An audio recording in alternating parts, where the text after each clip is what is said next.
Shalom everyone, welcome. It's parsha Devarim, ShabbosChazon.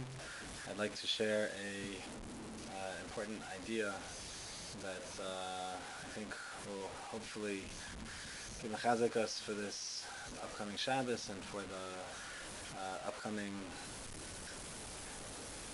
Yom HaKadosh of Tisha B'Av. It is a situation over here this year that Tisha B'Av is Shabbos, and that being the case, so we're going to mourn only on Sunday, and Shabbos makes us feel like ShabbosChazon was very amorphous in a certain sense. We didn't really feel a strong avelus necessarily during these 9 days because, according to some poskim, it's not called a ShabbosChazon. Okay, I'll call upon him. The idea is that there's a special avoda now. The Maggid Mezrich was known for saying, the pasuk says in Eicha Kol Radfeh Hisigua Ben HaMitzarim. So the pasuk means that all those who were chasing after Yerushalayim achieved it. They got to her when Ben HaMitzarim during these 3 weeks, during the 9 days. This is the time of Avelus on Yerushalayim Kodesh.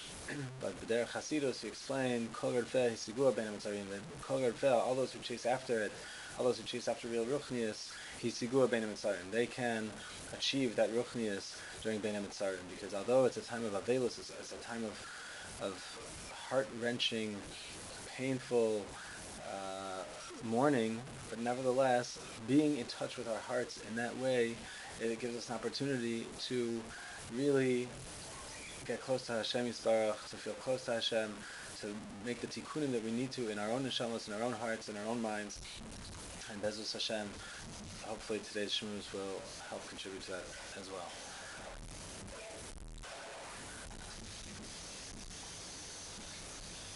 The parsha's Dvarim, talks about Moshe Rabbeinu retelling to the Jewish people the history of their 40 years in the Midbar, where he goes through all of their encampments and the whole reason why they are in the Midbar, why they are stuck in the desert for 40 years and only now coming to Eretz Yisrael, even though 40 years ago they were let out of Mitzrayim.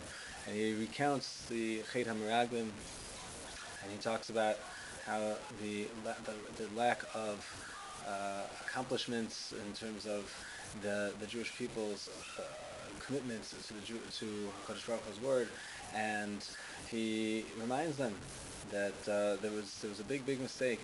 And throughout the 40 years in the Midbar, any time that the Jewish people thought to do something independent of a Kadosh Baruch Hu's tzivui, that they failed, and there were catastrophic consequences for them. So this is part of the message that we have to take to heart on ShabbosChazon. Part of the message that we have to take to heart going to Tisha B'Av, that we really have to be mevato ourselves to Kadosh Baruch Hu. We learn from the Dor HaMidbar that their mistakes were mistakes in that they weren't completely mevatel themselves to Kadosh Baruch Hu. They had a das atzmi, and their own das atzmi caused them to fall. And our own das is something that we're supposed to use in order to try to understand das Hashem. When we're learning, we're trying to use our own das in order to comprehend what HaKadosh Baruch Hu is trying to tell us, but not to think that we can know better than HaKadosh Baruch Hu, chas v'shalom. And this brings me to a nakuda that strikes me very strongly this year with regards to our avelus on Tisha B'Av. When we look at the Kino Yud Aleph, so Kino Yud Aleph, Vayikonen Yirmiyahu al Yoshiyahu. So the Kino tells us that Yirmiyahu Navi was mourning over Yoshiyahu HaMelech. Yoshiyahu HaMelech, for those who know Malachim, was a king who inspired tremendous tshuva throughout the Jewish people, where he, because of his grandfather Menashe, who had kimat eradicated Torah observance and had promulgated and built up Avodah Zarah to such a degree that Yoshiyahu HaMelech, who became king when he was 8 years old, had never seen a Sefer Torah, and only when he was, I believe, 18, did they find a Sefer Torah that was hidden in one of the inner chambers of the Beis HaMikdash, and the Kohanim brought it to him. He tore Kriya. When he came to when they opened it up to the Tochacha, and he saw the Pesukim of Oru Asher Lo Yakim Es Dvar Torah Hazos, and he said, Aleinu Lahakim, we have to keep the Torah, and he inspired tremendous tshuva. He inspired the Jewish people to avoid doing Avodah Zarah, to eradicate the Avodah Zarah, and to live lives of Torah, to live lives according to Halacha. And this was a tremendous tshuva movement. And unfortunately, though, Yoshiyahu's perspective of his success in doing tshuva was not quite what it really was. When it came time that the king of Ashur had when Paranicho who was the king of Egypt, wanted to fight Ashur, so he wanted to travel through Eretz Yisrael in order to go from the south, from Egypt, up to the north, to Ashur in order to fight with them. And but because the pasuk says that when we were keeping Hashem's words that a sword will not pass through the land, so Yoshiyahu Melech thought that he had been so successful in achieving this level of tshuva that the Jewish people would be zochet to such a promise. But what he didn't know is that when his guards would go into people's houses to search out and destroy people's avodah zaros, that they had a slit door, and that door would open like this, and the guards would walk in. They didn't realize that on the back of the door, on one side and on the other side, there was half an idol, and then when the doors closed, they had an idol, and people were worshiping avodah zarah. Not unlike people hiding on TV behind their svarim cases. In any case, so Yoshiyahu Melech didn't realize that avodah zarah was not quite wiped out, and Yirmiyahu Navi told him to let Paro travel through to go wage war, and he would leave us alone and we'd be allies. And Yoshiyahu insisted. He said, no, we're at that level. And he thought Chev L'Tavar B'Artzchem would apply. And so he went out and he waged battle against Paro, so that he wouldn't come into the land. And unfortunately, Yoshiyahu was killed in that battle. And upon his death, Yirmiyahu, Vaikonan Yirmiyahu al Yoshiyahu, that Yirmiyahu was mourning, lamenting over Yoshiyahu. And what is that lament? If you think about it, unbelievable. Such a tshuva, to go from such a situation of where Am Yisrael was so davuk in avodah zarah, so stuck to their idol worship, and then now they're all of a sudden going to actually be shomei Torah mitzvahs to the degree where they're hiding their idols. Such a true moment.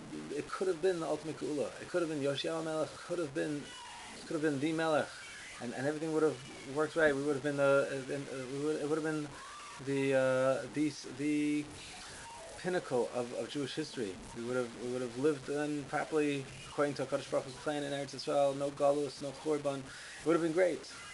But what? It was a missed opportunity. And over here, this is what we're saying kinos over. We're saying kinos over not just what was, but we're saying kinos over what is.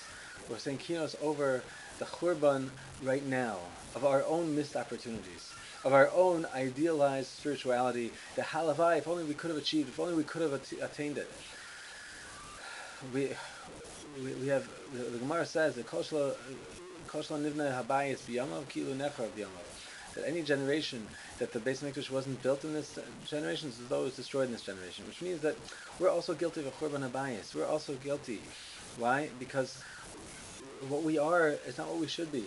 What we are is not what we're idealized to be.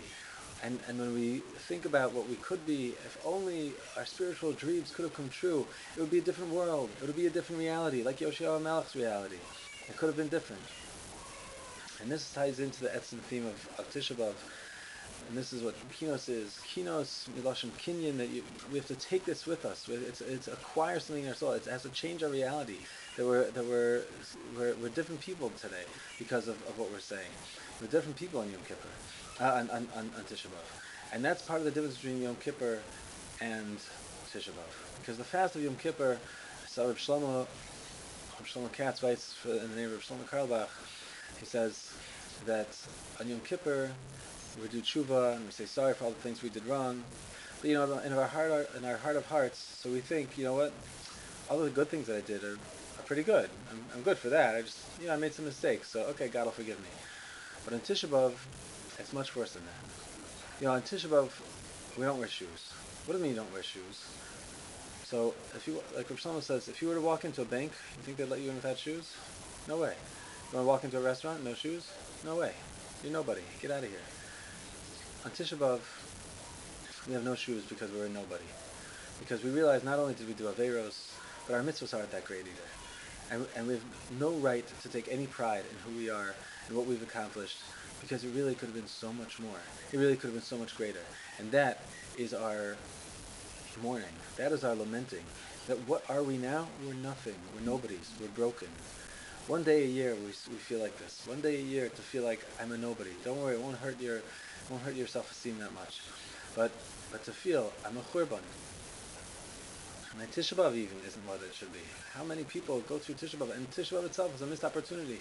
Okay, how am I going to pass through? Okay, I need a speaker or whatever to help me to get through the morning, and then I got to go to the Chavetz Chaim video in the afternoon. I'm not taking away from it. It's very inspiring, but people looking to pass the time. I can't wait to get past Tisha B'Av so I can get to the Nachnu season already. I'm so tired of a cappella music. I can't wait to get to the Tzimmer, to get to vacation, to get to camp, to have Kol War, whatever it is. Where's the Kirvas Hashem? Where's the Churban? Where's the recognition that we're not what we're supposed to be? That's the Avelus. That's the Avelus of Tisha B'Av. That's the Avelus that we are supposed to feel at this time. We have to say that we are Yoshia Melech, Aleinu Lahakim, and we need the Yirmiyahu Hanavis to be madrichas, to tell us when our das is properly aligned with the das Hashem.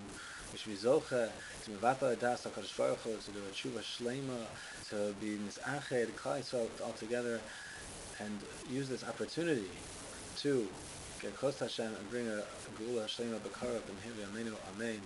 Don't miss the opportunity. A good Shabbos and be'ez Hashem a geula krova to all.